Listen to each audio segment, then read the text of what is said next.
क्या आपने कभी गहराई से सोचा है कि इंसान केवल शरीर और दिमाग तक सीमित नहीं है? हमारी सोच, हमारी पहचान, हमारे भय और इच्छाएं, ये सब कहां से जन्म लेते हैं? और सच में हमारा मैं कौन है? ओशो इस सवाल को एक बिल्कुल नए दृष्टिकोण से देखते हैं। वे कहते हैं कि मनोविज्ञान हमें केवल सतही परत तक ले जाता है, जहां हम विचारों, यादों और भावनाओं के कैदी बनकर रह जाते हैं। लेकिन मन से परे भी एक और आयाम है, एक ऐसी शुद्ध चेतना जो हर अनुभव को देखती है पर उससे बंधती नहीं। मन तो बस एक औजार है, असली हम वो है जो उस औजार का उपयोग करता है, उसका साक्षी है। यही साक्षी भाव हमें छल छद्म पहचान से ऊपर उठने में मदद करता है। हमारी असली पहचान किसी लेबल, रिश्ते या अनुभव का जोड़ नहीं है, बल्कि वो स्वतंत्र जागरूकता है जो इन सबको आते जाते देखती है। जब हम भय, क्रोध या पुरानी यादों को उसी साक्षी की निगाह से देखते हैं तो उनका प्रभाव टूट जाता है। वे बस बादल की तरह छंट जाते हैं। ध्यान और जागरूकता की यही ताकत है। इसमें न हम विचारों में खोते हैं और न ही उनसे जकड़े रहते हैं। हम बस उनके गवाह बन जाते हैं और धीरे धीरे भीतर एक ऐसी शांति और आजादी का अनुभव करते हैं जो शब्दों से परे है। ये वही स्वतंत्रता है जहां का छोटा दायरा घुलकर अनंत में बदल जाता है। ओशो कहते हैं, तुम मन नहीं हो, तुम वो हो जो मन को देख रहा है। यही पहचान असली है, और जब हम इसे पहचान लेते हैं तभी जीवन सच में खुलकर जीने लायक बनता है, बिना भय, बिना सीमाओं के। तो सवाल यह है, क्या हम सिर्फ विचारों और यादों का जोड़ है, या फिर कुछ और भी गहरा जो हर क्षण उनका साक्षी बना रहता है? अध्याय 1, मन से परे की खोज। एक नया अनुभव। सुबह की पहली किरण जैसे ही खिड़की से भीतर आती है, हमारे भीतर विचारों की बाढ़ आ जाती है। कल की बातें, आज का काम, आने वाले कल की चिंता। मन कभी थमता नहीं।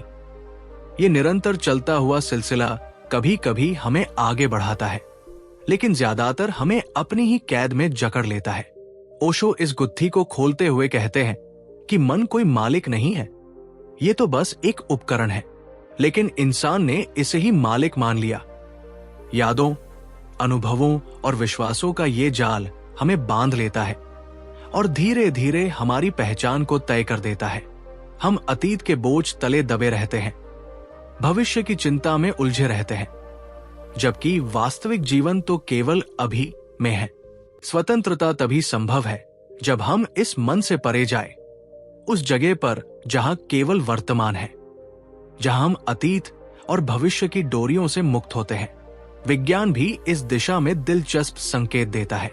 मस्तिष्क में एक प्रणाली है, डिफॉल्ट मोड नेटवर्क, DMN। यही नेटवर्क सक्रिय हो जाता है जब हम अपने ही विचारों में खोए रहते हैं, खाली बैठे, यादों में डूबे, भविष्य की योजनाएं बनाते हुए। लेकिन वैज्ञानिक शोध बताते हैं कि जब कोई ध्यान, मेडिटेशन करता है तो DMN की गतिविधि धीमी हो जाती है। इसका मतलब है कि विचारों का शोर कम हो जाता है और व्यक्ति अधिक शांत, स्पष्ट और सहज अवस्था में पहुंचता है। ध्यान के अभ्यास से मस्तिष्क के अलग अलग नेटवर्क जैसे DMN, सेलियंस नेटवर्क और एग्जीक्यूटिव नेटवर्क बेहतर तालमेल में काम करने लगते हैं। इससे चेतना की लचीलापन और गहराई दोनों बढ़ती है। दूसरे शब्दों में कहें तो विज्ञान और ओशो की शिक्षाएं एक ही बिंदु पर मिलती है, जहां विचारों का शोर थमता है और हम अपनी असली पहचान के साक्षी बनते हैं। अब सवाल यह है, क्या आपका ज्यादातर समय अतीत और भविष्य के विचारों में बीतता है, या आप पूरी तरह वर्तमान को जीते हैं? अगर ये अध्याय आपके भीतर तक पहुंचा हो तो लिखिए, मैं अब से वर्तमान में जीना चाहता हूं। अध्याय 2, असली पहचान, मैं कौन हूं? जब कोई हमसे पूछता है तुम कौन हो, तो ज्यादातर हम तुरंत जवाब दे देते हैं, मैं राहुल हूं, मैं शिक्षक हूं, मैं बेटा हूं, मैं भारतीय हूं। सुनने में ये सब सच लगते हैं, लेकिन अगर ध्यान से देखें तो ये सब भूमिकाएं हैं। ये नाम और पहचान हमें समाज, संस्कृति और हालात ने दी है। हम इन्हें अपनाते हैं इन्हीं के सहारे जीते हैं और धीरे धीरे यही हमारी पहचान बन जाती है। ओशो कहते हैं, असल में ये सब नकली परतें हैं, ये बदलती रहती है। नौकरी बदली तो पहचान बदल गई, रिश्ता बदला तो नाम और भूमिका भी बदल गई। लेकिन क्या इन सब के पीछे कुछ स्थायी भी है? हाँ, वो है साक्षी भाव, वो शुद्ध चेतना जो इन सबको देख रही है। ये वही मैं है जो न पैदा होता है न मरता है। ये स्थिर है, अचल है और हर भूमिका से परे है। जितना हम खुद को इन भूमिकाओं और लेबलों से जोड़ते हैं, उतना ही सतही स्तर पर जीते हैं। पर जैसे ही हम इन्हें पीछे छोड़कर उस शुद्ध साक्षी से जुड़ते हैं, वहीं से असली आजादी शुरू होती है। यही आत्मिक यात्रा का पहला कदम है। विज्ञान भी इस ओर इशारा करता है। आधुनिक मनोविज्ञान कहता है कि हमारी पहचान दो रूपों में काम करती है। नैरेटिव सेल्फ, ये हमारी कहानियों से बनी पहचान है। हमारे अनुभव, यादें, भविष्य की योजनाएं और जिस तरह हम अपनी जिंदगी की कहानी खुद को सुनाते हैं, वही हमें मैं कौन हूं बताती है। ये वही है जिससे हम रोजमर्रा की जिंदगी में चलते हैं। कोर सेल्फ, ये कहानी से परे है। ये वर्तमान क्षण की वो सीधी अनुभूति है कि मैं हूं। इसमें कोई अतीत नहीं, कोई भविष्य नहीं, बस अनुभव करने वाली शुद्ध चेतना है। ध्यान और आत्मनिरीक्षण हमें नैरेटिव सेल्फ से ऊपर उठाकर कोर सेल्फ की ओर ले जाते हैं। यही वो जगह है जहां हमें अपनी असली पहचान मिलती है। एक ऐसी पहचान जो लेबल, कहानियों और समाज की अपेक्षाओं से परे है। तो अब सोचिए, जब आप अपने बारे में कहते हैं मैं हूं, तो वो क्या है? क्या वह सिर्फ एक भूमिका है? और जो मैं उस भूमिका को देख रहा है, क्या आपने उसे कभी महसूस किया है? अगर हां, तो शायद आप भी कह सकते हैं, मैं साक्षी हूं। अध्याय 3, स्वतंत्रता का भ्रम, बंदी की गुलामी को पहचानना। हम सब अपने आप को स्वतंत्र मानते हैं। हम सोचते हैं कि हमारी जिंदगी हमारे अपने चुनावों से बनी है। लेकिन अगर गहराई से देखें तो ये आजादी अक्सर एक भ्रम साबित होती है। हमारे अधिकांश निर्णय ऐसे हैं जिन्हें हमने सचमुच नहीं चुना, बल्कि वे हमारे चारों ओर के दबाव, संस्कृति और उम्मीदों से तय हुए। हमारी पढ़ाई वही होती है जिसे समाज और परिवार अच्छा मानते हैं। हमारी नौकरी वही बन जाती है जो इज्जत या पैसा दिलाती है। हमारे रिश्ते और व्यवहार भी अक्सर इस डर से आकार लेते हैं कि लोग क्या कहेंगे। इस तरह हम बाहर से स्वतंत्र दिखते हैं, लेकिन भीतर से भीड़ की आवाज के कैदी बने रहते हैं। ओशो कहते हैं कि असली कैद यही है, भीतर की गुलामी, दूसरों की स्वीकृति पर निर्भरता। जब तक हम भीड़ के अनुसार चलते रहेंगे, तब तक स्वतंत्रता का स्वाद नहीं चख सकते। असली आजादी तब आती है जब हम अपनी आत्मा की आवाज सुनने लगते हैं, जब हम भीड़ के खिलाफ भी खड़े होने का साहस रखते हैं। लेकिन यह राह आसान नहीं है।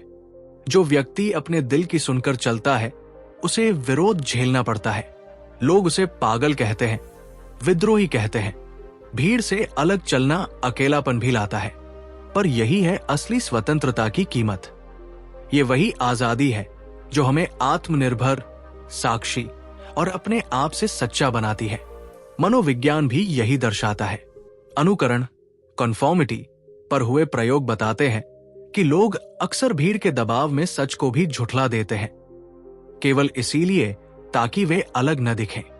हमारी ज्यादातर आदतें और निर्णय सामाजिक संकेतों और अनजानी अपेक्षाओं से बंधे होते हैं। लेकिन वही क्षण जब हम अपनी असली आवाज सुनना शुरू करते हैं, वही क्षण स्वतंत्रता की ओर पहला कदम होता है। तो सोचिए, क्या आपके भी कई फैसले सिर्फ दूसरों की अपेक्षाओं से प्रेरित रहे हैं? और अगर आप सचमुच भीड़ से आजाद होना चाहें, तो पहला कदम क्या होगा?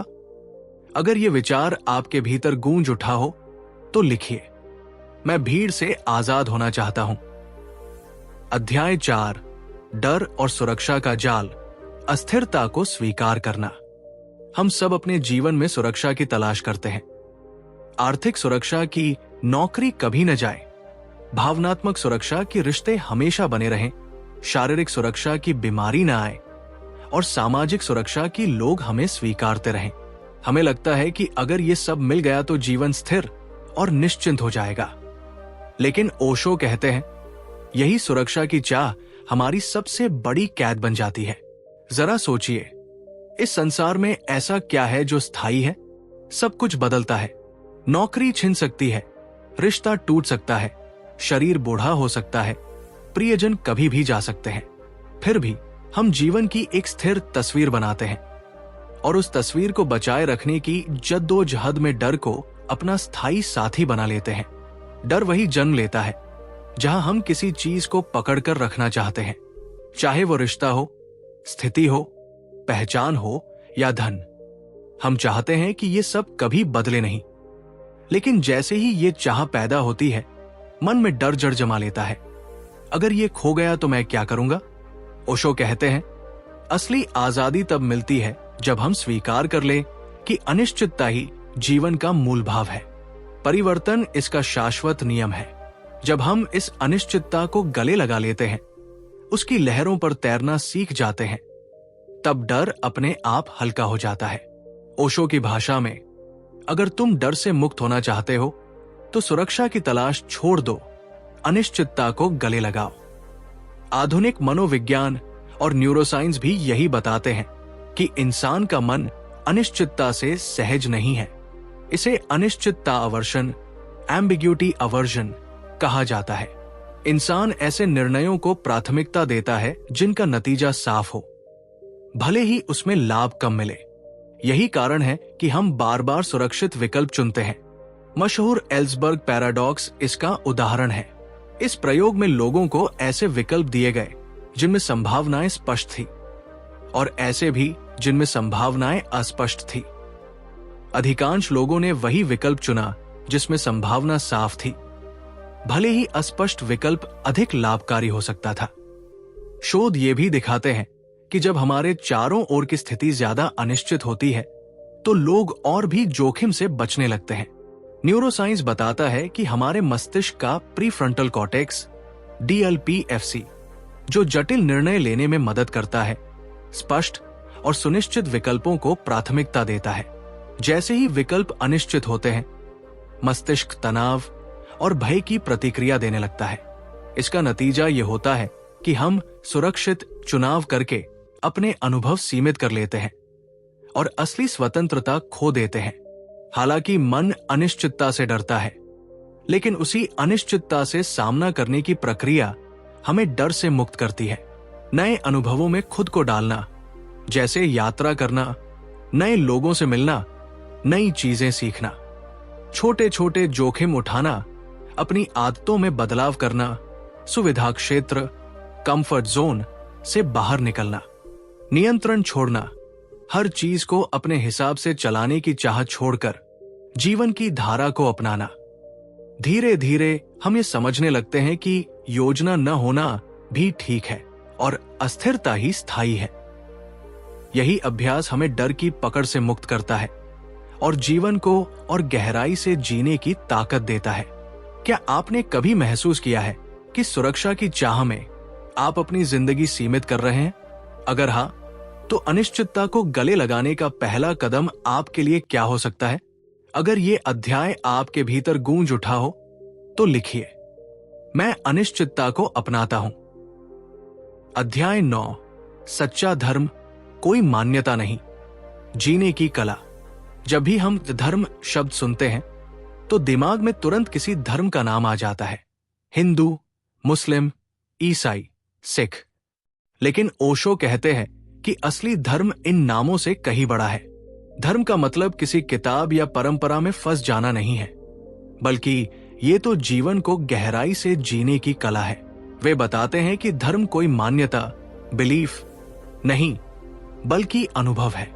मान्यताएं तो उधार होती है, किसी और ने कही और हमने मान ली, लेकिन अनुभव तुम्हारा अपना होता है।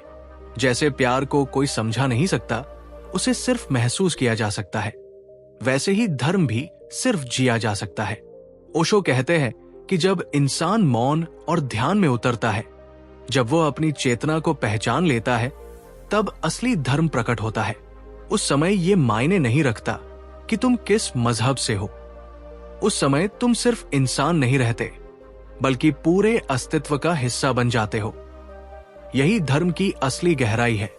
मनोविज्ञान और समाजशास्त्र की रिसर्च भी बताती है कि जिन लोगों का धार्मिक अनुभव व्यक्तिगत ध्यान और आत्म जागरूकता से जुड़ा होता है, वे ज्यादा संतुलित और संतुष्ट जीवन जीते हैं, जबकि सिर्फ मान्यताओं में अटके रहने वाले लोग अक्सर असहिष्णुता और टकराव में फंस जाते हैं। यही अंतर है उधार के धर्म और अनुभव किए गए धर्म में। तो दोस्तों, अब सोचिए, क्या आपका धर्म सिर्फ किताबों और मान्यताओं तक सीमित है, या वो आपके जीवन का जीवित अनुभव है? अगर आप भी मानते हैं कि सच्चा धर्म जीने की कला है, तो कमेंट में लिखिए, मेरा धर्म अनुभव है। अध्याय 10, आंतरिक क्रांति, असली बदलाव भीतर से। हम अक्सर सोचते हैं कि अगर दुनिया बदल जाए, समाज सुधर जाए, राजनीति निष्पक्ष हो जाए और लोग ईमानदार हो जाए, तभी जीवन बेहतर होगा।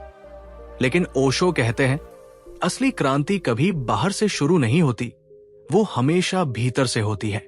जब तक इंसान अपनी चेतना को नहीं बदलता, तब तक सामाजिक और राजनीतिक बदलाव अधूरे ही रहेंगे। ओशो की नजर में आंतरिक क्रांति का मतलब है अपने भीतर झांकना और ये पहचानना कि हम जितना दिखते हैं उससे कहीं अधिक है।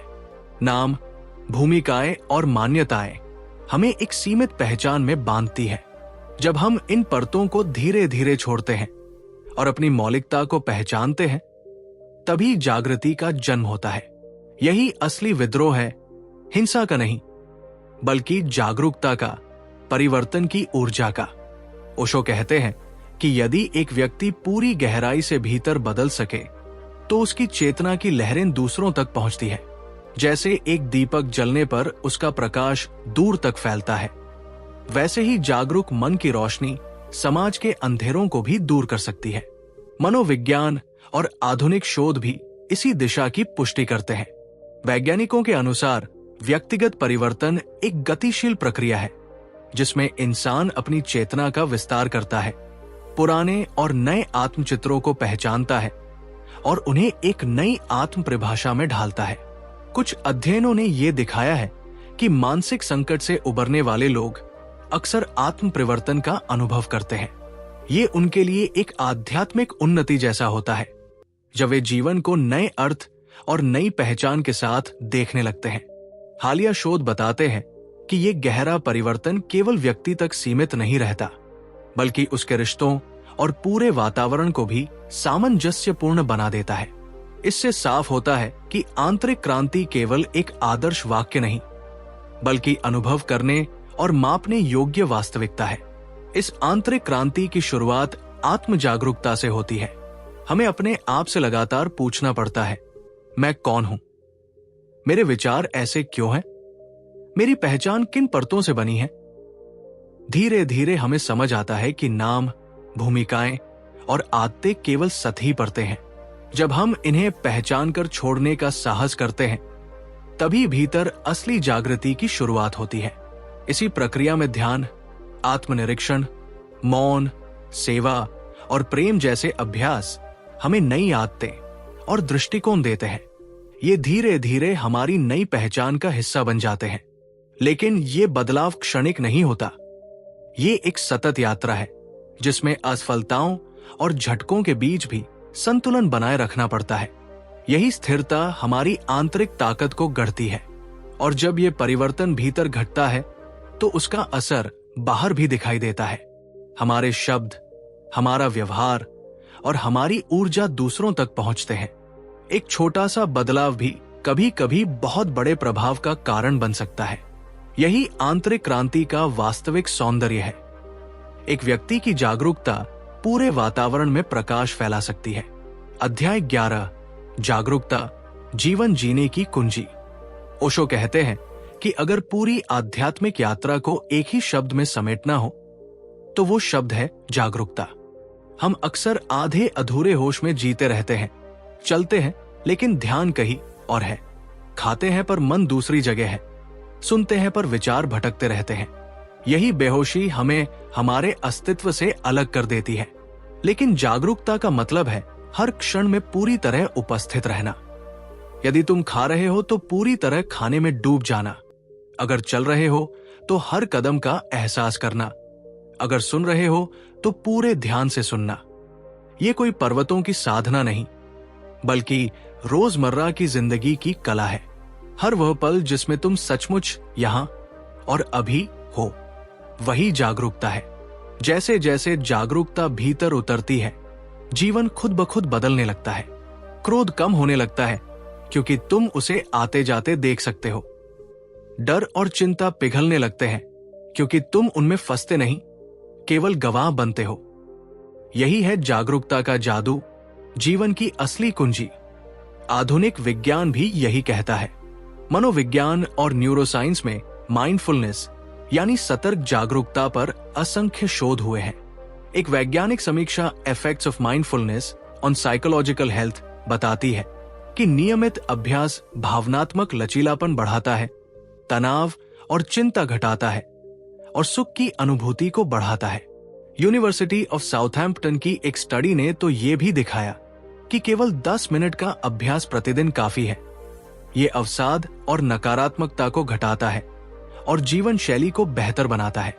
अन्य शोध बताते हैं कि जागरूकता की आदत जितनी गहरी होती है, तनाव उतना ही जल्दी घटने लगता है। एपीए के अनुसार माइंडफुलनेस मेडिटेशन न केवल मानसिक स्पष्टता और भावनात्मक नियंत्रण देता है, बल्कि शारीरिक स्वास्थ्य पर भी सकारात्मक प्रभाव डालता है। यह सब साबित करता है कि जागरूकता कोई दार्शनिक कल्पना नहीं, बल्कि मन और मस्तिष्क को संतुलित करने वाली वास्तविक प्रक्रिया है।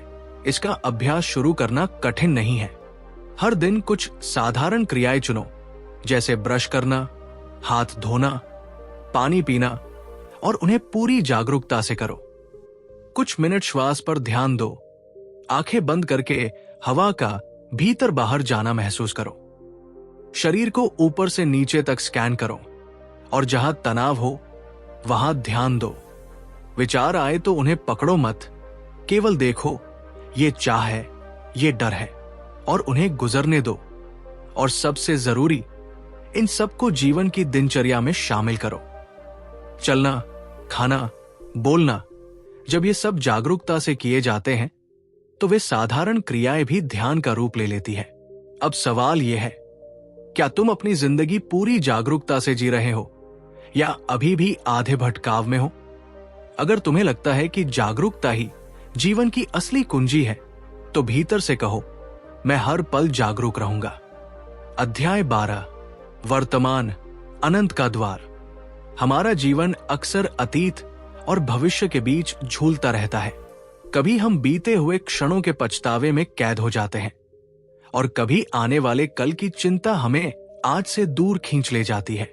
ओशो कहते हैं कि यही इंसान की सबसे बड़ी मूर्खता है। वो कभी भी सचमुच अभी में नहीं जीता। वास्तविकता यह है कि न अतीत मौजूद है न भविष्य। जीवन केवल वर्तमान में अनुभव किया जा सकता है। वर्तमान कोई क्षणिक पल नहीं है, बल्कि अनंत का द्वार है। जब इंसान इस क्षण में पूरी तरह डूब जाता है तो ऐसा अनुभव होता है मानो समय रुक गया हो। यही वो अवस्था है जिसमें ध्यान अपनी पूर्णता में खिलता है। जो व्यक्ति अभी में जीना सीख लेता है, उसके भीतर के बोझ, चिंताएं और भय धीरे धीरे हल्के हो जाते हैं। जिसने वर्तमान को पकड़ लिया, उसने जीवन का रहस्य पकड़ लिया। वही वास्तव में स्वतंत्र है। बाकी सब या तो स्मृतियों के कैदी हैं या अपेक्षाओं के गुलाम। आधुनिक विज्ञान भी इस विचार का समर्थन करता है। न्यूरोसाइंस और मनोविज्ञान बताते हैं कि वर्तमान पर ध्यान केंद्रित करने से मस्तिष्क और भावनाओं पर गहरे सकारात्मक प्रभाव पड़ते हैं। ध्यान और माइंडफुलनेस से मस्तिष्क की संरचना बदलती है, विशेष रूप से prefrontal cortex, anterior cingulate cortex और इंसुला जैसे हिस्सों में सक्रियता और बेहतर कनेक्टिविटी देखी गई है, जिससे आत्मनियंत्रण और भावनात्मक संतुलन मजबूत होता है। साथ ही डिफॉल्ट मोड नेटवर्क, जो अतीत भविष्य की धारणाओं और आत्मचिंतन में सक्रिय रहता है, ध्यान अभ्यास से शांत हो जाता है। इसका मतलब है कि मन का अनवरत भटकाव कम होता है और व्यक्ति अधिक केंद्रित और स्थिर हो जाता है।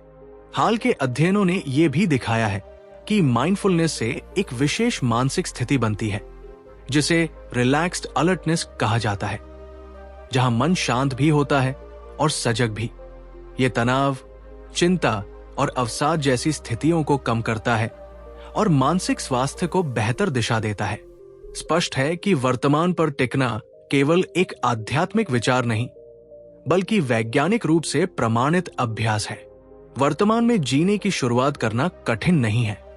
सबसे सरल तरीका है श्वास पर ध्यान देना, हर सांस का आना जाना महसूस करना, और जब भी मन भटके उसे धीरे से श्वास पर लौटाना। रोजमर्रा की गतिविधियों को पूरी जागरूकता से करना भी अभ्यास है। खाना खाते समय केवल खाना, चलते समय केवल चलना। विचार और भावनाएं आए तो भीतर से उन्हें पहचानना, ये डर है, ये याद है, और फिर उन्हें गुजरने देना। डिजिटल विकर्षणों को कम करना भी मदद करता है, क्योंकि लगातार आने वाली अधिसूचनाएं हमें वर्तमान से दूर खींच ले जाती है। दिन में छोटे संकेत या स्मरण भी उपयोगी होते हैं, जैसे एक नोट जिस पर लिखा हो अब, या फोन की स्क्रीन पर वॉलपेपर जिसमें लिखा हो अभी, ताकि हम बार बार वर्तमान में लौट सकें। अब सवाल यह है, क्या तुम सचमुच वर्तमान में जी रहे हो या अभी भी अतीत भविष्य के जाल में उलझे हो? अगर तुम्हें लगता है कि जीवन का असली रहस्य अभी में है, तो भीतर से कहो, मैं वर्तमान में जीना चुनता हूं। अध्याय 13, साक्षी भाव, भीतर का दर्शक। ओशो कहते हैं कि इंसान की सबसे बड़ी शक्ति यह है कि वो अपने ही मन, विचारों और भावनाओं को देख सकता है। तुम गुस्सा होते हो, लेकिन क्या तुमने कभी गुस्से को आते हुए और फिर धीरे धीरे मिटते हुए देखा है? तुम दुखी होते हो, लेकिन क्या तुमने उस दुख को भीतर उठते और फिर बहते हुए महसूस किया है? यही साक्षी भाव है, भीतर का दर्शक बनना, जहां तुम समझते हो कि तुम भावनाएं नहीं हो, बल्कि वे तुम्हारे सामने आती जाती लहरें हैं, और तुम वो अचल आकाश हो जिसमें सब बदलता है पर जो स्वयं अपरिवर्तित रहता है। जब इंसान इस साक्षी भाव में जीना सीखता है तो वो भावनाओं से चिपकता नहीं।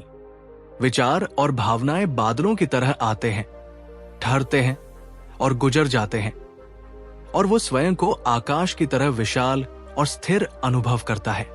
यही अनुभव भीतर एक गहरी शांति और आजादी का द्वार खोलता है। ओशो कहते हैं कि साक्षी भाव कोई तकनीक नहीं बल्कि जीने की कला है। गुस्सा आए पर तुम उसमें बहो मत, डर उठे पर तुम उसका स्वामी बन जाओ। यही असली स्वतंत्रता है, भावनाओं का दास न होकर उनका गवाह बनना। आधुनिक मनोविज्ञान और शोध भी इस विचार की पुष्टि करते हैं।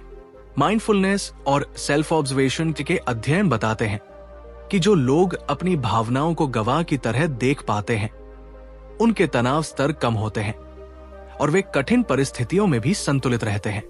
जब हम भावनाओं को नाम देते हैं, जैसे ये क्रोध है, तो हम उनके साथ तुरंत प्रतिक्रिया में नहीं फंसते, बल्कि उन्हें संभाल पाते हैं।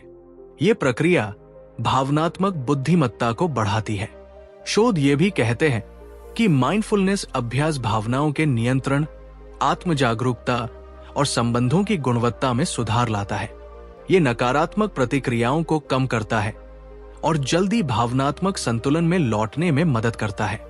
हालांकि सेल्फ एब्सॉर्प्शन पैराडॉक्स ये चेतावनी भी देता है कि अगर आत्मावलोकन अति चिंतन में बदल जाए तो ये तनाव बढ़ा सकता है। इसलिए साक्षी भाव का अभ्यास संतुलन और आत्मदया के साथ करना आवश्यक है। साक्षी भाव को जीवन में उतारने का तरीका सरल है। जब भी कोई विचार या भावना उठे तो उसे पहचानो और मन ही मन कहो, मैं देख रहा हूं। ये नामकरण हमें उसकी पकड़ से निकाल देता है। भावनाओं को आने जाने वाली लहरों की तरह देखो, उनमें बहो मत।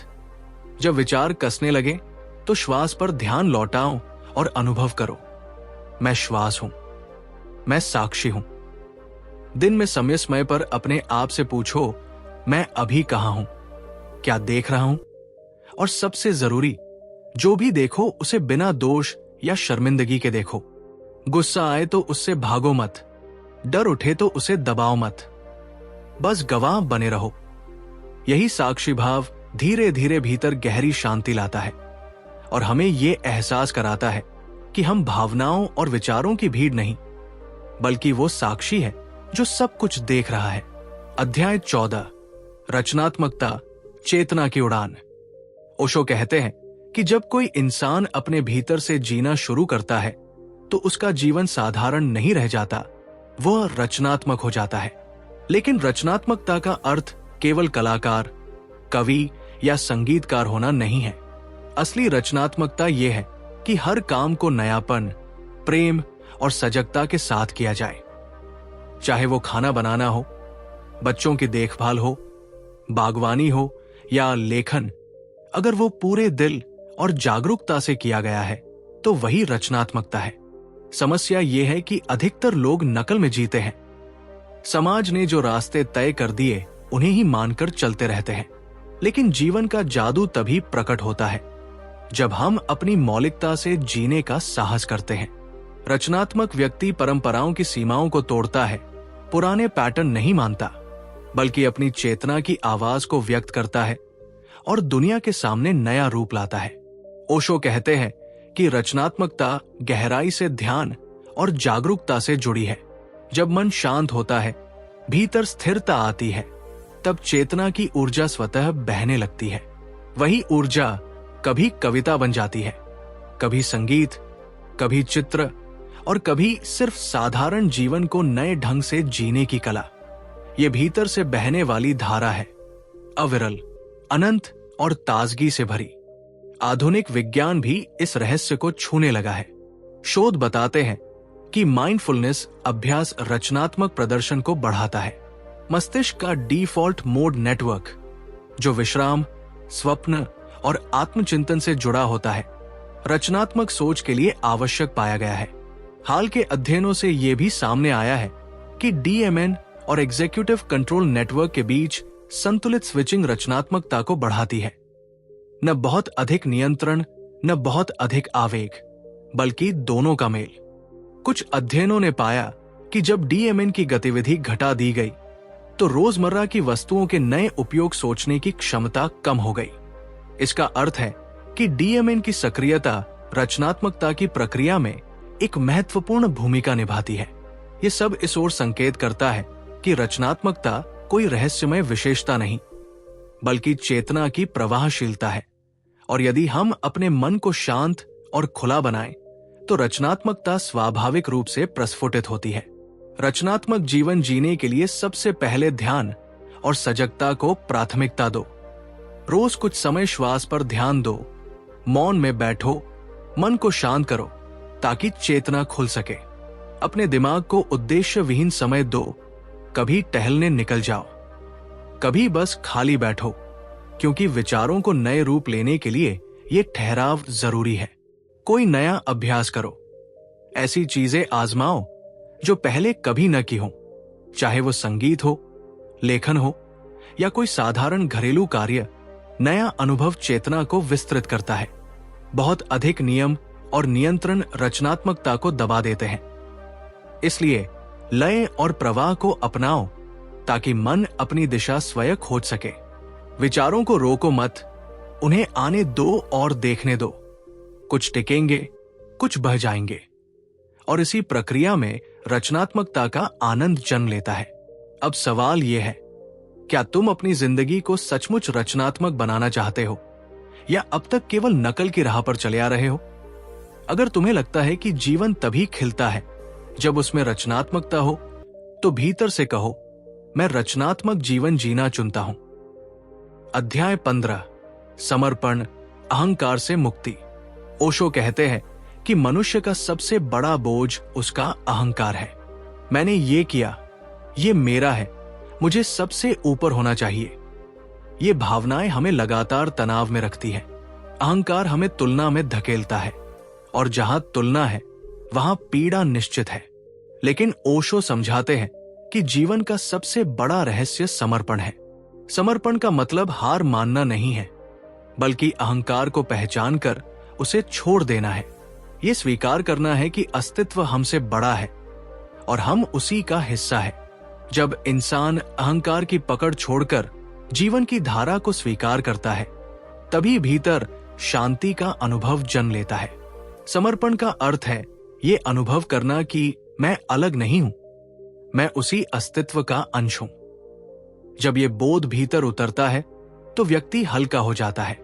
वो अब लड़ना नहीं चाहता, बल्कि बहना सीख जाता है, और तब आनंद प्रकट होता है।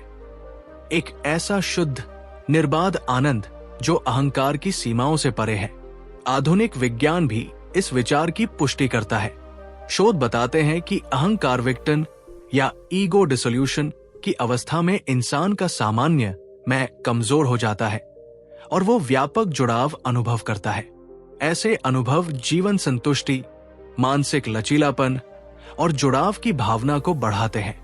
आत्म परिवर्तन पर हुए अध्ययनों ने दिखाया है कि जब पुरानी पहचान टूटती है और नई पहचान जन्म लेती है, तभी गहरा परिवर्तन संभव होता है। ध्यान और मेडिटेशन जैसे अभ्यास मस्तिष्क के डिफॉल्ट मोड नेटवर्क की गतिविधियों को बदलकर इस अहंकार की सीमाओं को ढीला कर सकते हैं। इसका मतलब यह है कि समर्पण केवल एक आदर्श नहीं, बल्कि एक वास्तविक, अनुभव संपन्न प्रक्रिया है। इसका अभ्यास सरल कदमों से शुरू किया जा सकता है। स्वयं से बार बार पूछो, मेरे मैं के विचार कौन से हैं? क्या ये सचमुच मेरा है या केवल बाहर से सीखी हुई परछाई है? अपने दिन में कुछ संकेत जोड़ो, जैसे मैं हिस्सा हूं, मैं बहता हूं, जो तुम्हें अहंकार की पकड़ छोड़ने की याद दिलाए। ध्यान करते हुए मन ही मन कहो, मैं अपने अहंकार को छोड़ता हूं, जीवन को स्वीकार करता हूं। जब गर्व, असुरक्षा या तुलना जैसी भावनाएं उठें तो उन्हें दबाओ मत, बस देखो और धीरे धीरे उनकी पकड़ को ढीला कर दो। और सबसे प्रभावी साधन है सेवा। जब तुम दूसरों के लिए बिना अपेक्षा के कुछ करते हो तो अहंकार स्वतः पिघलने लगता है। अब सवाल यह है, क्या तुम अभी भी अपने अहंकार की कैद में जी रहे हो या जीवन के प्रवाह को अपनाने के लिए तैयार हो? अगर तुम्हें लगता है कि समर्पण ही शक्ति है, तो भीतर से कहो, मैं अहंकार छोड़कर जीवन को अपनाता हूं। अध्याय 16, आनंद, भीतर से बहता झरना। ओशो कहते हैं कि इंसान आनंद की तलाश हमेशा बाहर करता है, किसी रिश्ते में, किसी उपलब्धि में, धन या मान सम्मान में। लेकिन सच ये है कि बाहर की हर खुशी क्षणिक है। जैसे ही वो मिलती है, वो बदल जाती है और उसके साथ एक नई चाहत जन्म ले लेती है। असली आनंद बाहर नहीं, बल्कि भीतर से बहता है। एक झरना जो किसी परिस्थिति पर निर्भर नहीं करता और जिसे कोई छीन नहीं सकता। ओशो आनंद और सुख का फर्क समझाते हैं। सुख हमेशा किसी कारण से जुड़ा होता है। अच्छा भोजन, किसी की प्रशंसा, कोई सुखद अनुभव। लेकिन आनंद बिना कारण भी मौजूद रह सकता है। ये वो शांति और प्रसन्नता है जो भीतर से उठती है, चाहे बाहरी स्थिति कैसी भी हो। वे कहते हैं, जब तुम कारणों पर निर्भर होना छोड़ देते हो, तभी आनंद जन्म लेता है। तब तुम परिस्थितियों के गुलाम नहीं रहते, बल्कि भीतर से स्वतंत्र हो जाते हो। आधुनिक विज्ञान भी इस दृष्टि का समर्थन करता है। सकारात्मक मनोविज्ञान के अध्ययनों में कृतज्ञता और खुशहाली के बीच गहरा संबंध पाया गया है। जो लोग नियमित रूप से कृतज्ञता का अभ्यास करते हैं, वे अधिक संतुष्ट, सकारात्मक और मानसिक रूप से स्वस्थ पाए गए हैं। हार्वर्ड हेल्थ की रिपोर्ट बताती है कि कृतज्ञता न केवल भावनात्मक और सामाजिक स्वास्थ्य को बढ़ाती है, बल्कि नींद की गुणवत्ता सुधारती है, अवसाद के जोखिम को कम करती है और दीर्घकालिक स्वास्थ्य पर सकारात्मक असर डालती है। कुछ शोधों ने यह भी दिखाया है कि जिन लोगों ने ग्रैटिट्यूड इंटरवेंशंस अपनाए, जैसे कृतज्ञता जर्नल लिखना या आभार व्यक्त करना, उनका मानसिक स्वास्थ्य और जीवन संतोष दोनों बेहतर हुआ। डॉक्टर बारबरा फ्रेडरिक्सन की ब्रॉडन एंड बिल्ड थ्योरी बताती है कि सकारात्मक भावनाएं हमारी चेतना को विस्तृत करती हैं और नए दृष्टिकोण खोलती है। आनंद जैसी भावनाएं हमारे भीतर नए अर्थ और संभावनाएं देखने की क्षमता जगाती है। हाल के अध्ययनों ने यहां तक दिखाया है कि जिन महिलाओं का कृतज्ञता स्कोर उच्च था, उनमें मृत्यु जोखिम लगभग 9% कम था। यह दिखाता है कि आनंद और कृतज्ञता केवल मानसिक स्तर पर ही नहीं, बल्कि शारीरिक स्वास्थ्य और आयु पर भी असर डाल सकती है। इसी तरह सेविंग यानी किसी सुखद अनुभव को पूरी गहराई से महसूस करना आनंद की अवधि और तीव्रता दोनों को बढ़ा सकता है। आनंद को भीतर से अनुभव करने के लिए कुछ सरल अभ्यास मदद कर सकते हैं। हर दिन 3 बातें लिखो जिनके लिए तुम आभारी हो। ये कृतज्ञता लेखन मन को धन्यवाद और सकारात्मकता की दिशा में ले जाता है। जब कोई अच्छा अनुभव हो तो उसे पूरा महसूस करो। खाना खाते हुए हर स्वाद को, बातचीत करते हुए हर भाव को, किसी दृश्य को देखते हुए हर रंग को। ध्यान और मौन का अभ्यास करो जिससे भीतर की शांति गहरी हो और आनंद का स्रोत स्पष्ट महसूस हो। अपने सुख को बाहरी कारणों पर कम निर्भर करो और सीखो कि आनंद का असली स्रोत भीतर है। और सबसे सुंदर यह है कि अपना आनंद साझा करो। जब तुम कृतज्ञता या प्रसन्नता दूसरों से बांटते हो तो वो दुगनी होकर लौटती है। अब सवाल यह है, क्या तुम अब तक खुशी बाहर तलाशते रहे हो या भीतर के झरने को खोजने के लिए तैयार हो? अगर हां, तो भीतर से कहो, मेरा आनंद भीतर से है। अध्याय 17, मौलिकता, भीड़ से अलग होने का साहस। ज्यादातर लोग वही रास्ता चुनते हैं जो सबने चुना है। वे वही सोचते हैं जो समाज ने सिखाया है, वही मानते हैं जो परंपरा ने बताया है। लेकिन ओशो कहते हैं कि भीड़ का हिस्सा बनकर इंसान अपनी असली पहचान कभी नहीं खोल सकता। मौलिकता तभी जन्म लेती है जब इंसान भीड़ से अलग चलने का साहस करता है। भीड़ हमें सुरक्षा देती है, नियम, मार्गदर्शन और पहचान, पर वही सुरक्षा धीरे धीरे कैद में बदल जाती है। मौलिक व्यक्ति वही है जो सवाल करने का साहस रखता है, जो प्रयोग करता है, जो अपनी सच्ची आवाज सुनता है और उसी के अनुसार जीता है, चाहे दुनिया उसे पागल क्यों न कहे। ओशो कहते हैं कि हर इंसान के भीतर एक अनूठा फूल छिपा है। अगर वो केवल दूसरों की नकल करता रहेगा तो वो फूल कभी नहीं खिलेगा। मौलिकता का मतलब है अपने भीतर की आवाज को सुनना और उसी के अनुरूप जीना, और यही जीवन को जीवंत बना देती है।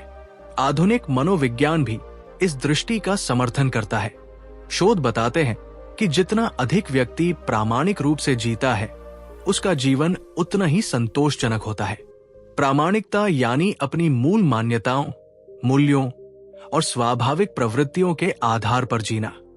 जिन लोगों का ट्रू सेल्फ अधिक सुलभ और स्पष्ट होता है, वे जीवन को अधिक सार्थक महसूस करते हैं।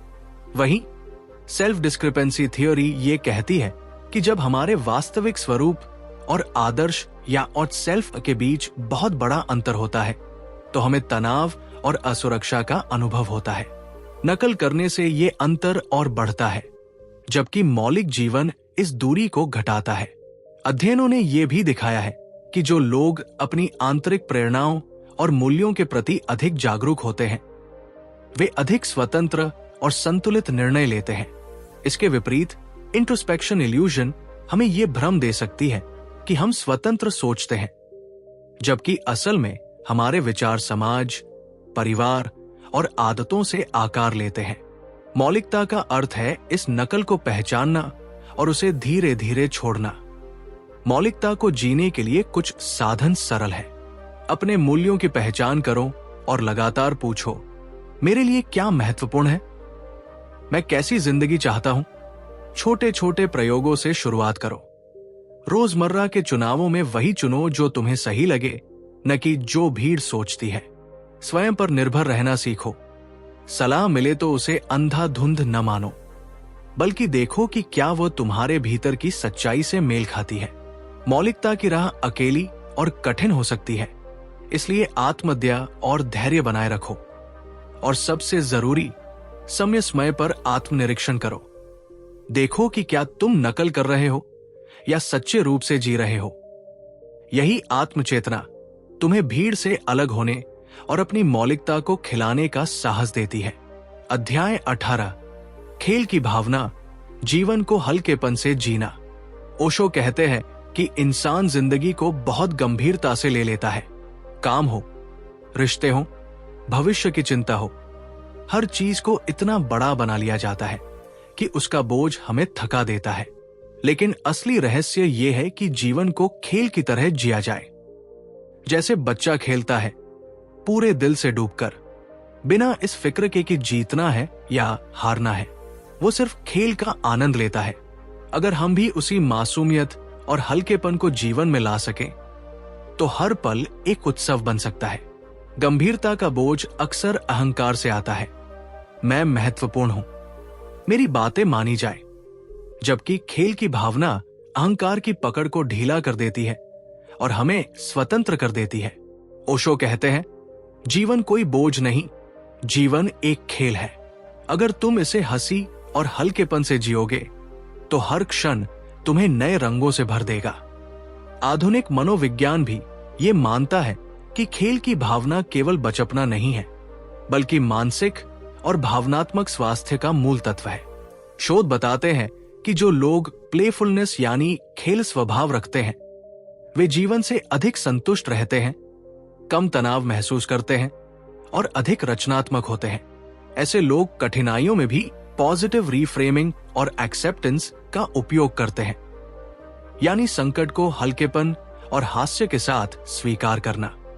प्ले को मानसिक स्वास्थ्य के लिए औषधि जैसा माना गया है। ये तनाव घटाता है, मूड बेहतर करता है और दिमाग को नई दिशा देता है। सीरियस प्ले जैसी अवधारणाएं दिखाती है कि खेल केवल मनोरंजन ही नहीं, बल्कि रचनात्मकता और नवाचार को भी जन्म देता है।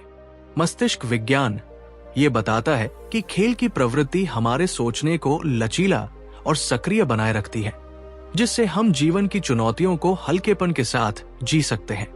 इस खेल की भावना को जीवन में लाने के लिए कुछ सरल अभ्यास मदद कर सकते हैं।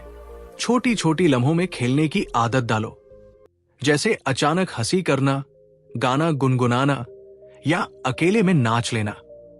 कभी बिना लक्ष्य, बिना परिणाम का खेल खेलो, जैसे बच्चा खेलता है, सिर्फ आनंद के लिए।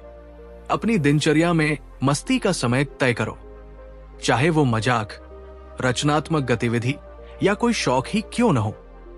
अपने काम को भी खेल में बदलो, समस्या को मजाकिया नजरिए से देखो, नए तरीके आजमाओ, नियम तोड़ो और प्रयोग करो। और सबसे बढ़कर अपने दोस्तों और परिवार के साथ खेलो, हंसी मजाक करो, छोटे छोटे खेलों में शामिल हो। ये न केवल जुड़ाव बढ़ाता है, बल्कि भीतर की ऊर्जा को भी ताजा कर देता है। अब सोचो, क्या तुम अभी भी जिंदगी को बोझ मानकर जी रहे हो, या उसे खेल की तरह जीने का साहस रखते हो? अगर तुम्हारा दिल कहता है कि हल्कापन ही असली ताकत है, तो भीतर से कहो, मैं जीवन को खेल की तरह जीऊंगा। अध्याय 19, आंतरिक शक्ति, बाहर नहीं, भीतर की ताकत। हम अक्सर मान लेते हैं कि शक्ति और सम्मान बाहरी चीजों से आते हैं, धन, पद, प्रतिष्ठा से। लेकिन ओशो कहते हैं कि ये सब अस्थिर है, इनका टिकना परिस्थितियों पर है और इसलिए इन पर आधारित शक्ति कभी स्थायी नहीं हो सकती। असली शक्ति भीतर से आती है, वो जो किसी भी परिस्थिति से डिगती नहीं। जब इंसान ध्यान, मौन और आत्मनिरीक्षण की ओर झुकता है, तो एक दिन ये अनुभव करता है कि उसकी खुशी, शांति और पहचान किसी बाहरी कारण पर आधारित नहीं, बल्कि भीतर से उठती स्थिति है। यही आंतरिक शक्ति है। बाहरी शक्ति अक्सर तुलना और लालसा से जन्म लेती है। मुझे ये चाहिए, ये न खो जाए, लोग मुझे छोटा न समझे, और इन मानसिक लड़ाइयों से हम थक जाते हैं। लेकिन आंतरिक शक्ति वाले व्यक्ति को न पाने की लालसा सताती है और न खोने का डर। उसकी शक्ति सहज, स्थिर और स्वतंत्र होती है। आधुनिक मनोविज्ञान भी यही कहता है। लोकस ऑफ कंट्रोल सिद्धांत दिखाता है कि कुछ लोग मानते हैं कि उनकी जिंदगी उनके हाथों में है, इंटरनल लोकस, और कुछ मानते हैं कि बाहरी शक्तियां नियंत्रित करती हैं, एक्सटर्नल लोकस। शोध बताते हैं कि जिन लोगों में इंटरनल लोकस ऑफ कंट्रोल अधिक होता है, वे आत्मविश्वासी, अधिक संतुष्ट और बेहतर मानसिक स्वास्थ्य में पाए जाते हैं। एक अध्ययन ने यह भी पाया कि इंटरनल लोकस ऑफ कंट्रोल रखने वाले लोग अपने स्वास्थ्य के लिए बेहतर व्यवहार अपनाते हैं, जैसे नियमित व्यायाम और संतुलित आहार। इसके विपरीत, जो लोग जीवन को भाग्य या दूसरों पर निर्भर मानते हैं। उनमें मानसिक स्वास्थ्य और आत्मनियंत्रण की स्थिति कमजोर देखी गई। इनर स्ट्रेंथ नामक अध्ययन क्षेत्र बताता है कि हर इंसान के भीतर कुछ स्रोत मौजूद होते हैं, जैसे लचीलापन, संकल्प, आत्मविश्वास, जो संकट और परिवर्तन के समय उसे स्थिर रखते हैं। लंबे अध्ययनों से यह भी सामने आया है कि आंतरिक शक्ति और जीवन संतोष के बीच गहरा संबंध है। जब व्यक्ति मान लेता है कि उसकी स्थिति उसके अपने कर्मों और चुनावों पर आधारित है, तो वो जीवन को जिम्मेदारी और ताकत से जीता है।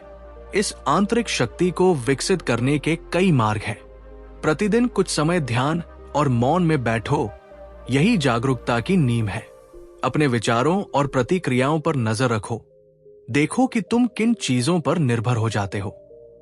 छोटे छोटे निर्णय खुद से करना शुरू करो, न कि हमेशा दूसरों पर निर्भर रहो।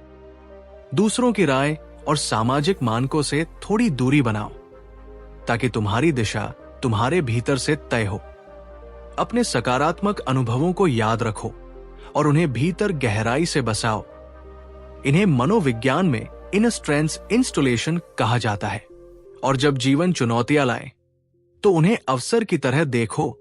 हर कठिनाई आंतरिक शक्ति को और गहरा करती है। अब सोचो, क्या तुम्हारी ताकत बाहरी पद, सम्मान और संबंधों पर टिकी है, या तुम्हारी भीतर की स्थिरता पर? अगर तुम्हें लगता है कि असली शक्ति भीतर से आती है, तो भीतर से कहो, मेरी शक्ति मेरे भीतर है। अध्याय 20, मौन क्रांति, दुनिया बदलने का असली रास्ता। हम अक्सर मान लेते हैं कि क्रांति का अर्थ है सड़कों पर उतरना, नारे लगाना, व्यवस्था को हिला देना। लेकिन ओशो कहते हैं कि सबसे गहरी और स्थायी क्रांति बाहर नहीं, भीतर से शुरू होती है। ये क्रांति शोर से नहीं, बल्कि मौन से जन्म लेती है। जब कोई इंसान ध्यान करता है, अपने भीतर साक्षी भाव को जगाता है, मौन का अनुभव करता है, तो धीरे धीरे उसका पूरा स्वरूप बदलने लगता है। उसका डर घुल जाता है, उसका गुस्सा ढीला हो जाता है और उसके भीतर प्रेम, करुणा और शांति का फूल खिलता है। यह परिवर्तन किसी शोर से नहीं आता, लेकिन उसकी ऊर्जा तरंगों की तरह समाज तक फैलती है। ओशो कहते हैं, अगर एक भी इंसान भीतर से बदल जाए, तो वो हजारों जीवन को छू सकता है। असली बदलाव संघर्ष और नारेबाजी से नहीं, बल्कि प्रेम, मौन और ध्यान से आता है। आधुनिक विज्ञान भी इस दृष्टि को पुष्ट करता है। इसे रिपल इफेक्ट कहा जाता है, एक व्यक्ति की आंतरिक स्थिति का असर दूसरों तक फैलना।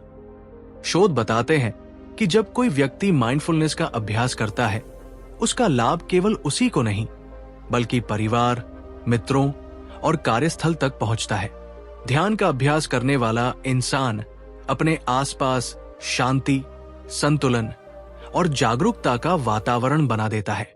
इसी तरह अध्ययनों ने दिखाया है कि करुणा के छोटे छोटे कार्य, मुस्कान देना, सहयोग करना, दया करना, दूसरों के सामाजिक और मानसिक स्वास्थ्य को सुधारते हैं। ये तरंगे समाज में फैलती हैं और एक मौन क्रांति का रूप ले लेती है। इस मौन क्रांति को शुरू करने के लिए साधन सरल है। हर दिन कुछ समय मौन में बैठो, ध्यान करो।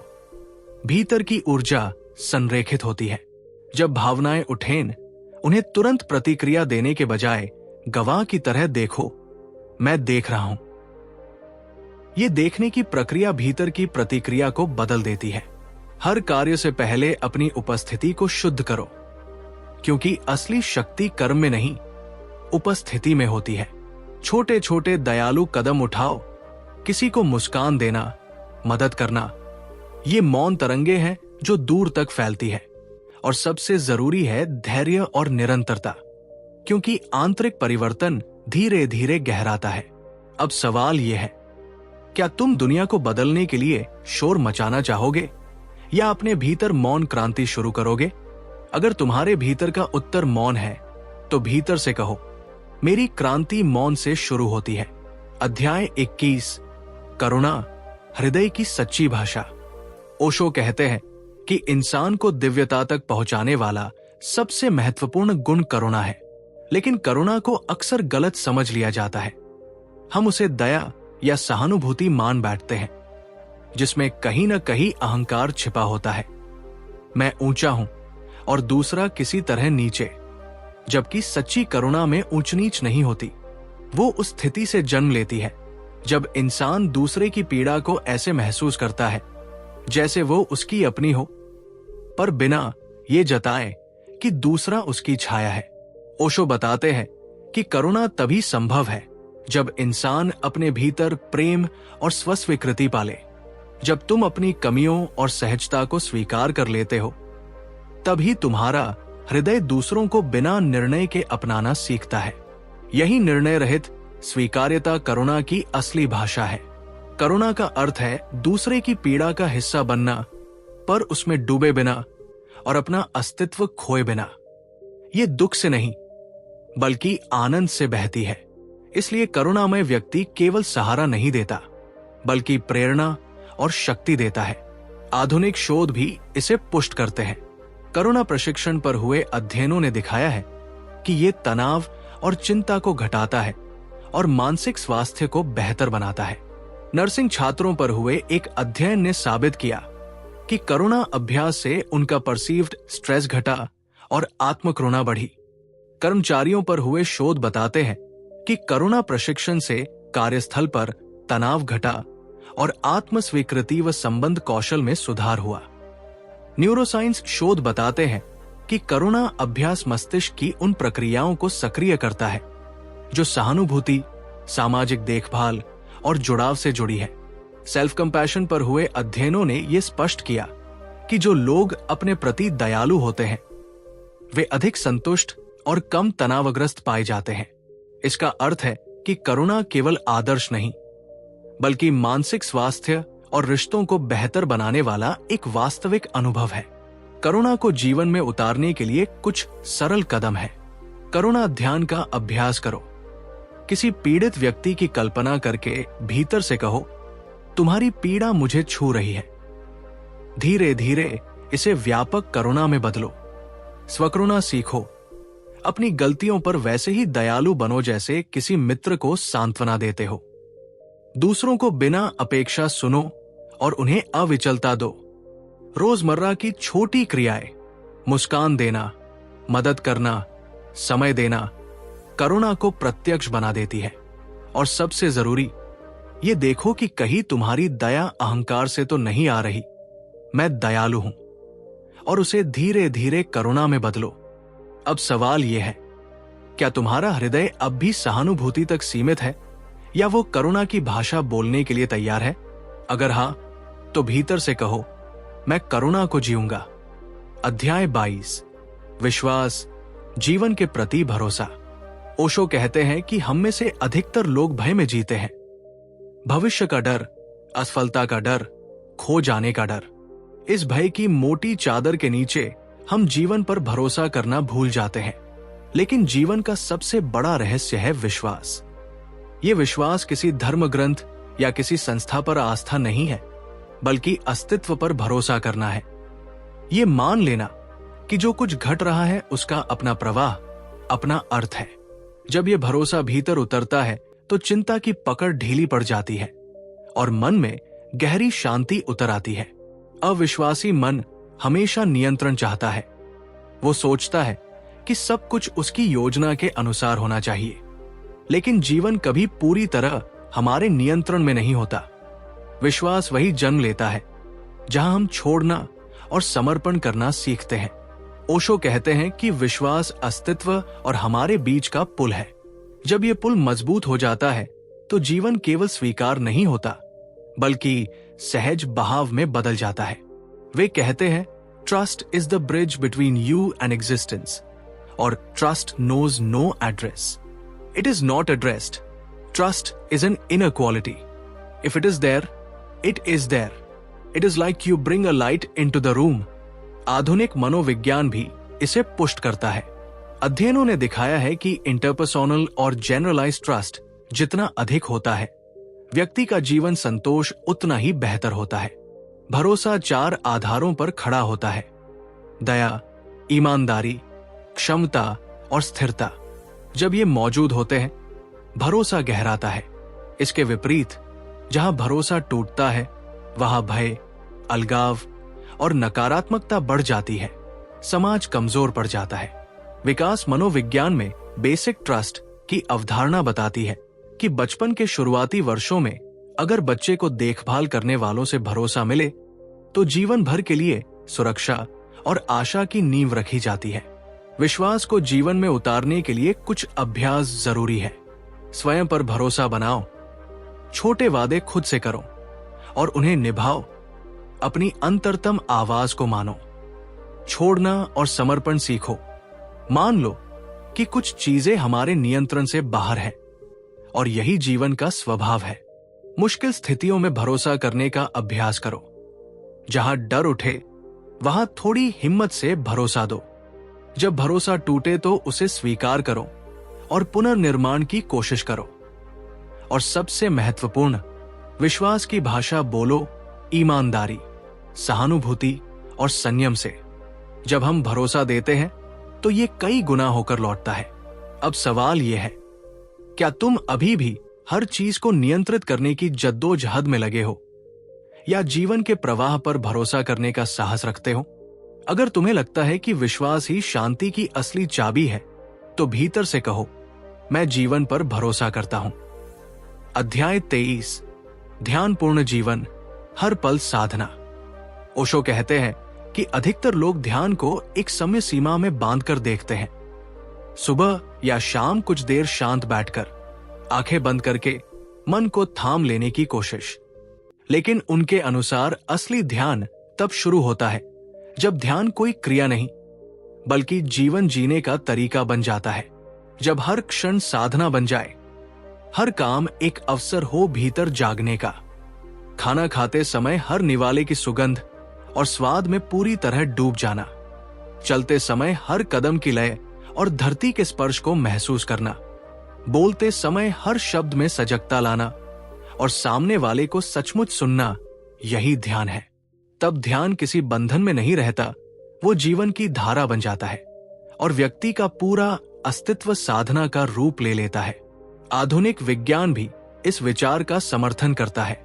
National institutes of health NIH के अनुसार माइंडफुलनेस अभ्यास न केवल चिंता और अवसाद घटाते हैं बल्कि नींद, रक्तचाप और दर्द जैसी शारीरिक स्थितियों को भी सुधारते हैं। एक बड़ी समीक्षा अध्ययन बताता है कि माइंडफुलनेस से भावनात्मक संतुलन बेहतर होता है और जीवन संतोष बढ़ता है। यूनिवर्सिटी ऑफ साउथहैम्पटन का हालिया शोध तो यहां तक कहता है कि सिर्फ 10 मिनट का दैनिक अभ्यास भी मानसिक स्वास्थ्य में बड़ा बदलाव ला सकता है। मायो क्लिनिक ये स्पष्ट करता है कि माइंडफुलनेस एक्सरसाइज जैसे श्वास पर ध्यान या बॉडी स्कैन तनाव और चिंता को गहराई से कम कर सकते हैं। ध्यानपूर्ण जीवन जीने की शुरुआत छोटे छोटे कदमों से हो सकती है। हर रोज कुछ सूक्ष्म क्षण चुनो, पानी पीते हुए, दरवाजा खोलते हुए, हाथ धोते हुए, उनमें पूरी उपस्थिति लाओ। अपनी श्वास को बार बार गवाह बनाओ और काम करते हुए सजगता बनाए रखो। बर्तन धोना या कपड़े तह करना केवल घरेलू कार्य नहीं बल्कि ध्यान की साधना बन सकते हैं। जब कोई विचार या भावना उठे तो उसे पकड़ो मत, सिर्फ गवाह बनो और वर्तमान में लौट आओ। याद दिलाने वाले संकेत भी मददगार हो सकते हैं, जैसे मोबाइल वॉलपेपर पर अब लिखा संदेश। और सबसे महत्वपूर्ण, इस अभ्यास की निरंतरता बनाए रखो ताकि ध्यान धीरे धीरे तुम्हारे जीवन का स्वाभाविक हिस्सा बन जाए।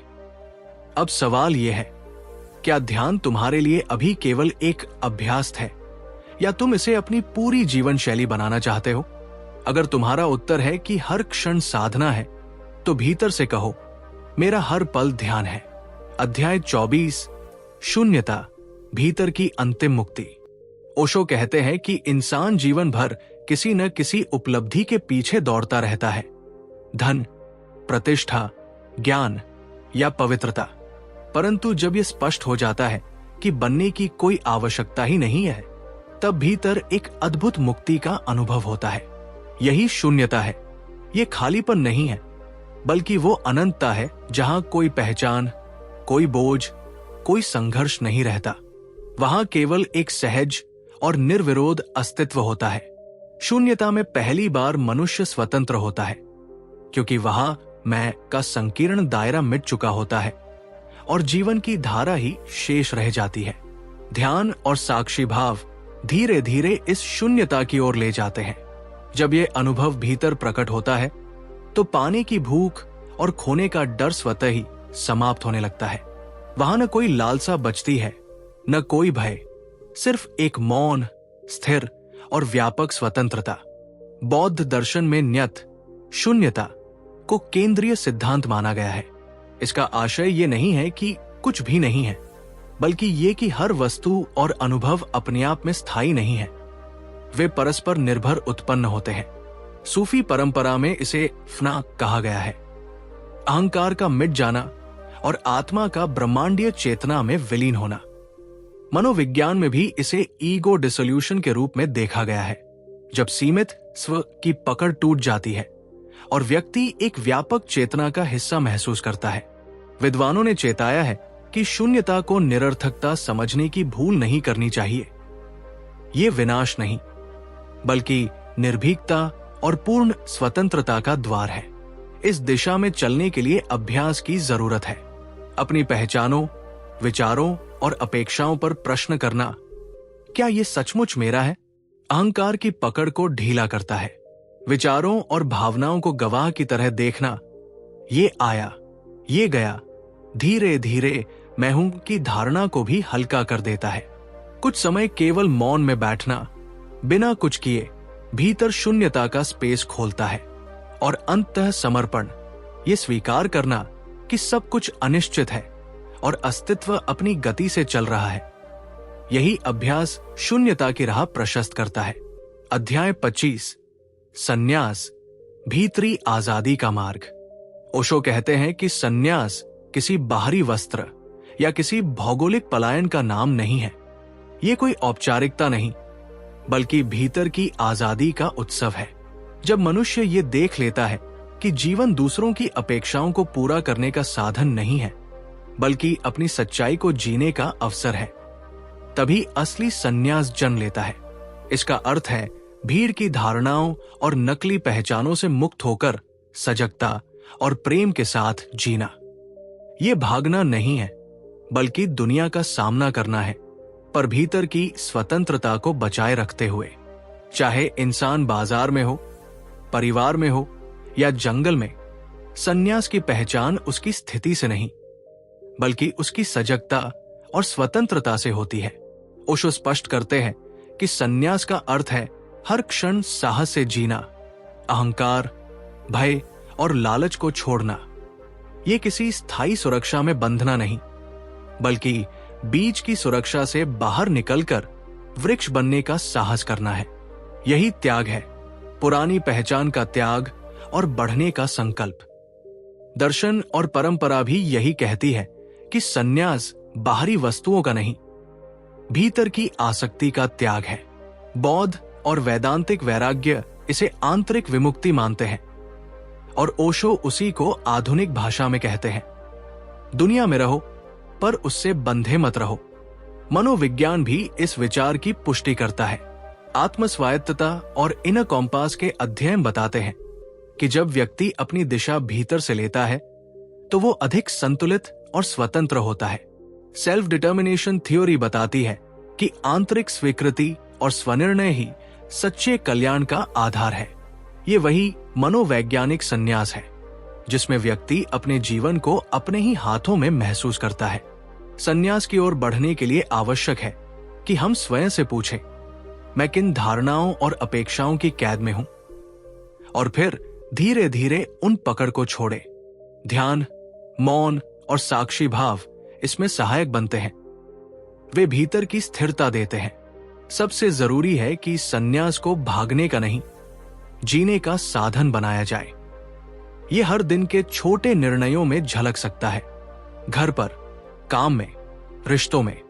संन्यास साहस चाहता है, क्योंकि ये पुरानी दीवारों को तोड़ने और भीतर की आजादी को स्वीकारने की प्रक्रिया है। पर जब ये यात्रा शुरू होती है तो जीवन बोझ नहीं, एक स्वतंत्र प्रवाह बन जाता है। अध्याय 26, अस्तित्व के साथ एकत्व। ओशो कहते हैं कि इंसान का सबसे बड़ा भ्रम यह है कि वो खुद को अस्तित्व से अलग समझता है, मानो मैं एक अलग इकाई हूं और ये सारा ब्रह्मांड मुझसे बाहर है। लेकिन सच ये है कि हम कभी भी अलग नहीं रहे। हम उसी जीवन की धड़कन है जो पेड़ों में बह रही है, नदियों में गूंज रही है, आकाश और सितारों में चमक रही है। ध्यान और मौन की गहराइयों में जब मनुष्य उतरता है तो धीरे धीरे ये अनुभव खुलने लगता है कि मैं अकेला नहीं हूं, मैं अस्तित्व ही हूं। उस क्षण सीमाएं मिट जाती है और मैं और तुम का विभाजन खो जाता है। यही है एकत्व की अनुभूति, जहां हर सांस प्रार्थना बन जाती है और हर क्षण संगीत। आधुनिक विज्ञान भी इस अनुभूति को समझने की कोशिश करता है। न्यूरोसाइंस के शोध बताते हैं कि गहरे ध्यान की अवस्थाओं में सेल्फ बाउंड्री डिसोल्यूशन यानी स्वयं की सीमाओं का लोप अनुभव होता है। व्यक्ति की सामान्य पहचान धुंधली हो जाती है और वह एक व्यापक चेतना से जुड़ा महसूस करता है। मनोविज्ञान इसे मिस्टिकल एक्सपीरियंस कहता है, जहां विषय और वस्तु की रेखा मिट जाती है। शोध यहां तक कहते हैं कि इन अनुभवों में स्थान, एजेंसी और शरीर की अनुभूति तक बदल जाती है। यानी जो बात ओशो कहते हैं उसका संकेत आधुनिक अध्ययनों में भी मिलता है। एकत्व की ओर बढ़ने के लिए जरूरी है कि हम धीरे धीरे अपनी सीमित पहचानों को छोड़ना सीखें।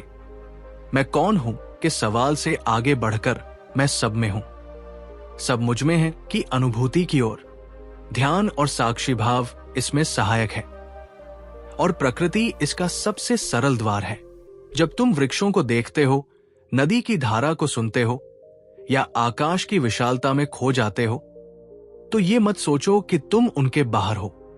ये महसूस करो कि तुम स्वयं उसी का हिस्सा हो। एकत्व का अनुभव किसी किताब या विचार से नहीं आता, ये भीतर के मौन और छोड़ने की साधना से प्रकट होता है। और जब ये प्रकट होता है तो जीवन में डर और अकेलेपन की कोई जगह नहीं रहती, क्योंकि तुम ये जान जाते हो कि तुम कभी अकेले थे ही नहीं। अध्याय 27, आत्मा की सुगंध। ओशो कहते हैं कि इंसान जीवन भर बाहर की चीजों में अर्थ तलाशता रहता है, धन, नाम, रिश्ते, लेकिन भीतर उतरने पर उसे कुछ और मिलता है। एक ऐसी सुगंध जिसे शब्दों में बांधना कठिन है। यही आत्मा की सुगंध है। ये देखी नहीं जाती, ये महसूस होती है, जैसे फूल की खुशबू जो पूरे वातावरण को भर देती है। आत्मा की ये महक तभी फैलती है जब इंसान मौन, ध्यान और जागरूकता में जीता है। उस स्थिति में उसका व्यक्तित्व ही एक ऊर्जा बन जाता है जो आसपास शांति और प्रकाश भर देती है। ओशो समझाते हैं कि ये कोई उपलब्धि नहीं है, ये तो हमारी स्वाभाविक स्थिति है। अहंकार, डर और लालच को छोड़ते ही ये सुगंध अपने आप प्रकट होने लगती है। ये बताने में नहीं आती, बस दूसरों तक पहुंची हुई महसूस होती है। मनोविज्ञान ने इस अनुभव को प्रेजेंस और अफेक्टिव प्रेजेंस जैसे शब्दों में छूने की कोशिश की है। प्रेजेंस का अर्थ है पूर्ण सजगता से वर्तमान में होना। अफेक्टिव प्रेजेंस बताता है कि हमारी आंतरिक स्थिति दूसरों पर असर डाल सकती है।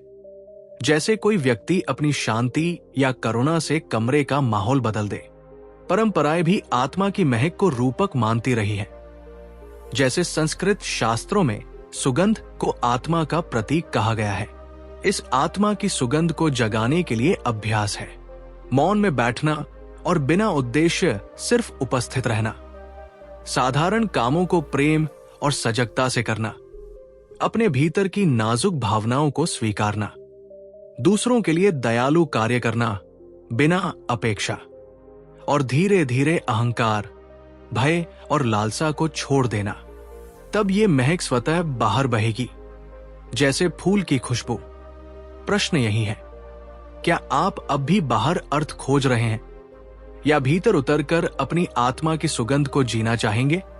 यदि आपका उत्तर भीतर की ओर है तो लिखिए, मेरी आत्मा की सुगंध ही मेरी पहचान है। अध्याय 28, उत्सव, जीवन को मनाने की कला। ओशो कहते हैं कि मनुष्य ने जीवन को समस्या समझ लिया है। योजनाओं और चिंताओं की जटिलता में उलझकर उसने उस सहज आनंद को खो दिया है जो जीवन के हर क्षण में मौजूद है। जीवन अपने आप में एक उत्सव है, हर सांस एक नृत्य है, हर अनुभव एक गीत है। असली आध्यात्मिकता गंभीरता में नहीं, बल्कि जीवन को पूरे हृदय से मनाने में है। जब तुम हंसते हो, नाचते हो, प्रेम करते हो, तब तुम अस्तित्व के साथ जुड़ते हो। यही है प्रार्थना, बिना बोले, केवल जीकर। वे कहते हैं, मैं चाहता हूं कि तुम जीवन को प्रार्थना मत बनाओ, जीवन को उत्सव बनाओ। क्योंकि जब जीवन उत्सव बन जाता है, तब वो प्रार्थना भी बन जाता है। यही दृष्टि जीवन को संपूर्ण बना देती है। किसी खास अवसर की प्रतीक्षा नहीं, बल्कि हर क्षण को उत्सव की तरह जीना ही सच्ची पूजा है। मनोविज्ञान भी इस विचार का समर्थन करता है। अध्ययन बताते हैं कि जब हम छोटी सफलताओं को सेलिब्रेट करते हैं, तो मस्तिष्क का रिवार्ड सिस्टम सक्रिय होता है। डोपामीन और सेरोटोनिन जैसे रसायन खुशी और प्रेरणा जगाते हैं। सेविंग की अवधारणा कहती है कि जब हम सकारात्मक अनुभवों को सजगता से महसूस करते हैं, तो उनकी गहराई और अवधि दोनों बढ़ जाती है। साझा उत्सव रिश्तों को मजबूत करते हैं और तनाव घटाते हैं। जीवन को उत्सव बनाने के लिए हमें छोटी छोटी खुशियों को मनाना सीखना होगा। चाय का स्वाद, दोस्त की मुस्कान, किसी काम की सफलता। हमें अनुभवों को पूरी सजगता से जीना होगा। उनकी लय, उनकी खुशबू, उनकी ऊर्जा, रचनात्मकता और अभिव्यक्ति को अपनाना होगा। नृत्य, गीत, लेखन, बिना किसी अपेक्षा के। और सबसे महत्वपूर्ण, आभार की भावना रखनी होगी, क्योंकि आभार हर उत्सव को और गहरा बना देता है। अब सवाल यह है, क्या तुम जीवन को बोझ मानकर जीना चाहोगे या हर दिन को उत्सव की तरह मनाने का साहस रखोगे? अगर तुम्हारा दिल कहता है कि जीना ही मनाना है, तो लिखो, मेरा जीवन एक उत्सव है। अध्याय 29, आंतरिक यात्रा, बाहर से भीतर की ओर। ओशो कहते हैं कि इंसान बाहर की यात्राओं में उलझा रहता है, नई जगह देखने, रिश्ते बनाने, उपलब्धियां हासिल करने की दौड़ में। लेकिन असली यात्रा कहीं बाहर नहीं, भीतर की ओर होती है। बाहर की यात्रा दृश्य बदलती है, भीतर की यात्रा हमें बदल देती है। जब कोई भीतर झांकना शुरू करता है, तो उसे एहसास होता है कि उसकी सारी बेचैनियां, सवाल और तनाव उसी के भीतर है, और उनके उत्तर भी वही छिपे हैं। बाहर का संसार नश्वर है, पर भीतर का संसार अनंत है। वही हमारी असली जड़ है। ओशो मानते हैं कि ये आंतरिक यात्रा आसान नहीं है। इसमें अकेलापन है, अनिश्चितता है, कोई नक्शा नहीं मिलता। लेकिन यही इसकी सुंदरता है। जैसे जैसे तुम भीतर उतरते हो, चेतना की परतें खुलती जाती है और तुम खुद को अपने गहरे स्वरूप तक पहुंचता पाते हो। यही यात्रा इंसान को आत्मा की ओर ले जाती है। मनोविज्ञान भी इस विचार को पुष्ट करता है। आत्मनिरीक्षण, सेल्फ रिफ्लेक्शन, वो प्रक्रिया है जिसमें हम अपने विचारों, भावनाओं और प्रतिक्रियाओं की समीक्षा करते हैं। शोध बताते हैं कि ये हमें स्वजागरूकता देता है, हमारे पैटर्न और आदतों को पहचानने में मदद करता है और भावनात्मक नियंत्रण के साथ साथ स्वस्थ संबंध बनाने में सहायक होता है। लेकिन ये जरूरी है कि आत्मनिरीक्षण को आत्मशोषण, सेल्फ एब्जॉर्प्शन से न मिलाए। आत्मनिरीक्षण हमें स्पष्टता और जागरूकता की ओर ले जाता है, जबकि आत्मशोषण हमें उलझन और चिंता में फंसा सकता है। इस यात्रा को शुरू करने के लिए कुछ कदम अपनाए जा सकते हैं, जैसे हर दिन थोड़ा समय आत्मनिरीक्षण में बिताना, जर्नलिंग करना, खुद से पूछना, आज मैंने कैसा महसूस किया। ध्यान और श्वास पर केंद्रित होकर भीतर उतरना, विचारों और संवेदनाओं को गवाह की तरह देखना। मैं कौन हूं जैसे प्रश्न पूछना, जो हमारी सीमित पहचान की परतें खोलते हैं। और सबसे जरूरी, अपने प्रति दयालु रहना, क्योंकि भीतर उतरते समय हम अपनी नाजुक भावनाओं से टकराते हैं। धीरे धीरे बाहरी पहचान और अपेक्षाओं को छोड़ना भी इस यात्रा का हिस्सा है। अब सवाल यह है, क्या तुम अब तक बाहर की यात्राओं में उलझे रहे हो या भीतर की असली यात्रा पर निकलने का साहस रखते हो? अगर तुम्हारा उत्तर हाँ है, तो लिखो, मेरी असली यात्रा भीतर की है। अध्याय 30, परम शांति, मन से परे का ठिकाना। ओशो कहते हैं कि इंसान पूरी जिंदगी शांति की तलाश करता रहता है, कभी रिश्तों में, कभी धन में, कभी उपलब्धियों में। लेकिन जितनी शांति हम बाहर खोजते हैं, उतना ही मन बेचैन होता जाता है। असली शांति बाहर कहीं नहीं मिलती, वो हमारे भीतर ही है। और वो तभी अनुभव होती है जब हम मन की सतही हलचलों से परे चले जाते हैं। मन हमेशा हलचल करता है। अगर कुछ देर शांत भी हो तो फिर नए विचार उठ खड़े होते हैं। इसलिए बाहरी शांति टिकाऊ नहीं होती। लेकिन जब इंसान गवाह बनकर मन को देखना शुरू करता है, तो वो उस परम शांति का अनुभव करता है जिसे कोई भी तूफान हिला नहीं सकता। यही शांति है, मन से परे का ठिकाना। ओशो कहते हैं, शांति पाने की कोशिश मत करो, बस मन को देखने की कला सीखो। जैसे ही तुम गवाह बनोगे, शांति अपने आप आ जाएगी। ये शांति कोई अभ्यास से अर्जित की जाने वाली चीज नहीं है। ये पहले से ही हमारे भीतर मौजूद है। हमें बस उसकी परत हटानी है, उसे पहचानना है। आधुनिक विज्ञान भी इस विचार को पुष्ट करता है।